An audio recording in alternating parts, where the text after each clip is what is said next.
يقترب من شباك بوفون بإذن الله، نقولها آمين. وهذه ضربة ركنية في هذه اللحظات. تمشي الكرة أبو تريكة في التنفيذ الكورنر في هذه اللحظات الأخيرة من زمن الشوط الأول. كرة كرة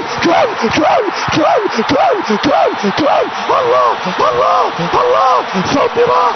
الله الله الله الله الله الله الله يا قلبي، الله يا قلبي، الله يا قلبي، الله يا قلبي، الله الله الله عليك يا حمص، الله عليك يا حمص، الله عليك يا حمص، الله عليك يا مصر، يا مصر يا أم الدنيا، يا مصر يا أم الدنيا، يا مصر يا أم الدنيا. فعلا حمص يا فعلا، وقلبي ما خاف، وبالطبع الهدف يأتي. شريف مبروك. خذ مني الصوت. لا احنا كنا بنقول ان لو اهتمينا شويه بقلبي الدفاع وركزنا شويه عليهم